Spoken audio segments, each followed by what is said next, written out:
Telltale Games are of course those people who make the episodic story-driven content in which characters remember things that you say. The studio was once a pretty small operation, but the success of the 2012 game The Walking Dead changed everything. In a lengthy investigation piece published this week, the website The Verge has spoken to over a dozen sources from inside Telltale Games about long-standing toxic management and grim working conditions at the studio. Current and former employees described how the fateful launch of The Walking Dead some 6 years ago turned the studio from a tight, plucky group of developers into a sprawling organisation in which you barely recognise the people sharing an office with you. The Verge's sources said the studio was in a persistent state of crunch, where developers worked ludicrous hours under serious pressure in order to keep up with Telltale's ballooning slate of games. And while on the outside it looked like a rags to riches story where a small dev formed in 2004 finally hit mainstream success with one smash game, on the inside the feeling was very different. And when the company laid off a quarter of its entire staff back in November 2017, set against the backdrop of sliding review scores for its games, those on the outside started to realise all was not well. After The Walking Dead, Telltale took on more projects to make more games using IPs like Guardians of the Galaxy, Batman, Game of Thrones, Minecraft and Borderlands. The studio had expanded to 300 employees, and to accommodate for the continuous output of their trademark episodic content, with games chopped up into roughly 5 2-hour chunks, developers were basically always in a state of crunch. Employees worked anything up to 18-hour days, 6 days a week for months and months on end. They were even given free gifts of food and alcohol, which in one developer's view was there as, quotes, a band-aid on a wound that had been there for years. With the developer's schedule getting more and more crowded, more people would be thrown into departments to help speed things up. But as one source said, quote,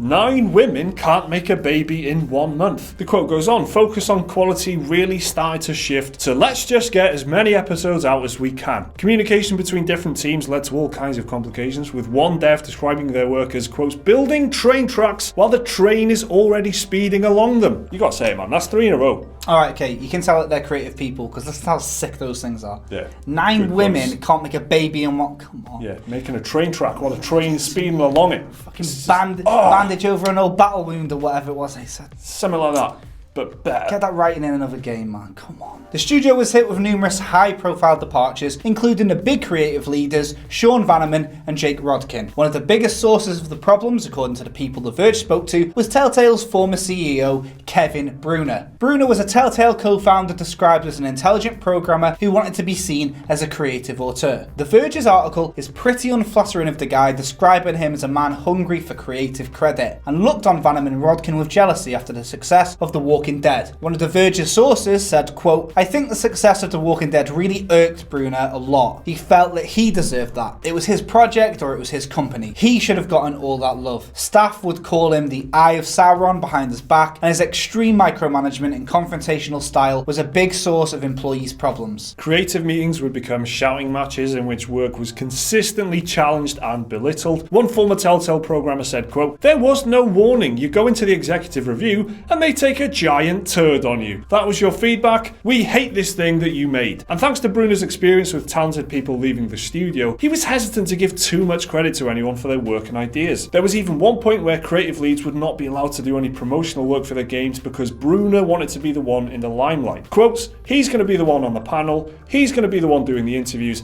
he's going to be the one in the magazine. Bruner quietly stood down unannounced as Telltale's CEO in 2017. But despite all of this, staff at the studio believe things will become healthier and better all round in the future. It's worth noting as well that Bruner disputes or disagrees with a lot of what was pointed his way in The Verge's piece, and he gives a lot of his side of the story in the full article, which we highly recommend you go and read to get the complete picture. The link's of course going to be in the description. So this is a really big piece from The Verge. I mean, literally, it's a really long article, but it's definitely worth a read all the way through, and it's big significantly because it's a really damning picture of what Telltale was like. They spoke to over a dozen people, and then a lot of the points they raised, some things that we just skimmed over here, you know, they'll explore it in paragraphs and paragraphs, and they say, oh, we spoke to one person who said this, there was half a dozen other people who said exactly the same thing, so that they'll kind of, you know, they supply evidence and then they give Bruner the chance to respond all the way through, and there's really a lot of meat there. We've just skimmed over the main points, really. There's no chance we could have got all of it into a video. Definitely worth your time reading because it's a really interesting story, to be honest, of how a studio can go from being really successful and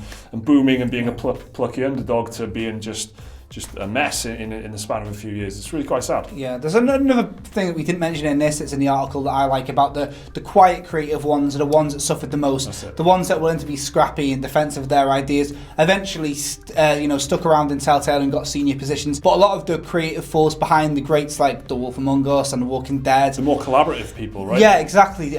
Who seem to be a little bit quiet. You know, a lot of creative types got drowned out and eventually got sick of it and left. But there's lots of damning accounts of what happened there. You can see what Bruno's got to say for it as well if you're interested in seeing that side of the story. The thing is, though, there was a lot of people saying very similar things, so I guess that's why we covered that more than Bruno, and it ends up becoming a he said, she said thing, right? Telltale Games clearly did drop off in quality. A lot of people agree. In fact, I don't know anybody that thinks Telltale Games now are better in quality and stuff like that than they were. I mean, a lot of people were fatigued of them because they were the Minecraft, Guardians, Batman, this, that, the other, but back then it was The Walking Dead, you were excited. Wolf Among Us, it was 2 for 2, smash hits. And now, like if I said to you, a new Telltale Game's coming out next month, you'd be like, and there's going to be another one in a month's time. Wolf Among Us Season 2, and the final ever Walking Dead out this year. Are you excited for it? No. I'm not. And that's because the quality's been slipping for quite a long time. And to hear why, rather than it just be people losing their spark, seems to be a pretty interesting story, so definitely worth checking out. And it all kind of makes sense as well, going for quantity. You can see the quantity over quality approach in their schedule. You can see that there's more games coming out over a span of however many years or whatever. You know, Walking Dead felt like a bit of a one-off when that arrived, and then they quickly kind of snowballed because the other IPs like Game of Thrones and stuff, it made total sense, right? You could fit it in and you could tell a great story. It was a story-focused thing rather than an action, kind of traditional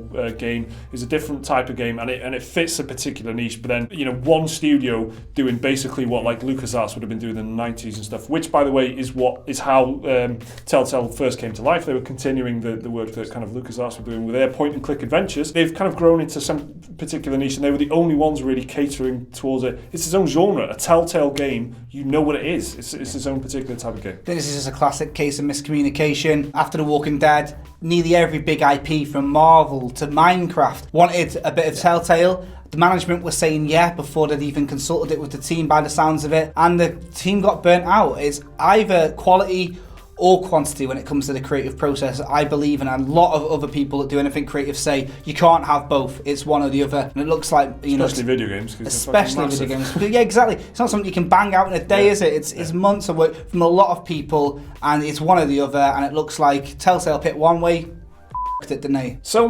Telltale f***ed it, that's what Jake's saying. Do you agree with Jake? Let us know down in the comments. Remember to like the video if you enjoyed it. Please do subscribe if you want to see more stuff like this every single day. Watch that video right there, right now if you want, and follow the link to Patreon if you want to support the channel.